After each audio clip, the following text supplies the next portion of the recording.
Le combat spirituel chapitre 7. Du bon usage des puissances et premièrement de la nécessité de rendre l'entendement libre de l'ignorance et de la curiosité.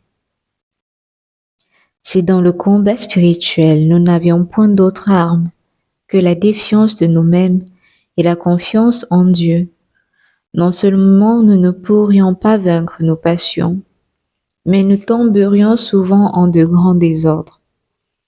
C'est pourquoi il faut adjoindre le bon usage des puissances de notre corps et de notre âme, qui est la troisième disposition que nous avons proposée comme un moyen nécessaire pour arriver à la perfection.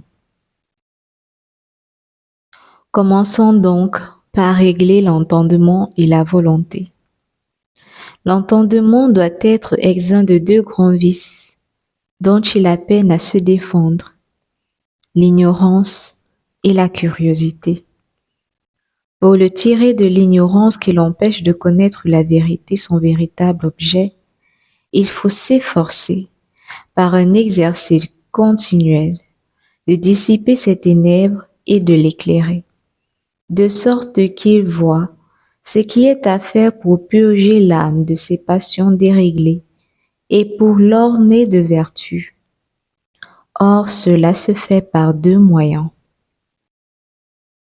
Le premier et le principal est l'oraison, par laquelle on demande au Saint-Esprit ses lumières, qu'il ne refuse jamais à ceux qui cherchent Dieu avec sincérité, qui aiment à accomplir sa divine loi et qui soumettent en toute rencontre leur jugement propre à celui de leur supérieur.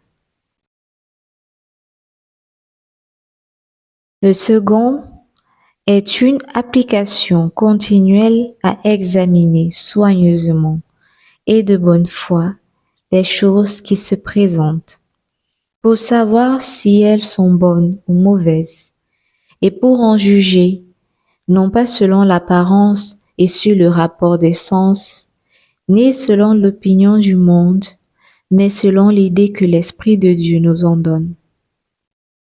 Par ce moyen, nous connaîtrons clairement que ce que le monde aime avec tant d'ardeur et ce qu'il cherche en tant de manière n'est que vanité et illusion.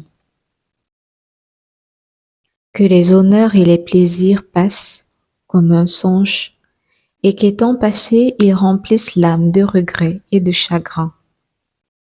Que les opprobes sont des sujets de gloire et les souffrances des sources de joie. Qu'il n'y a rien de plus grand, de plus généreux, ni qui nous rende plus semblables à Dieu que de pardonner à nos ennemis et de leur faire du bien. Qu'il vaut mieux mépriser le monde que d'être le maître du monde. Qu'il est plus avantageux d'obéir pour l'amour de Dieu au dernier des hommes que de commander aux rois et aux princes.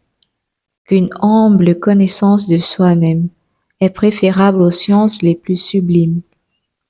Qu'enfin l'on mérite plus de louanges en mortifiant ses appétits dans les moindres choses, que si l'on prenait beaucoup de villes. Qu'on défie de grandes armées, qu'on opéra des miracles, et même qu'on réussit à ressusciter des morts.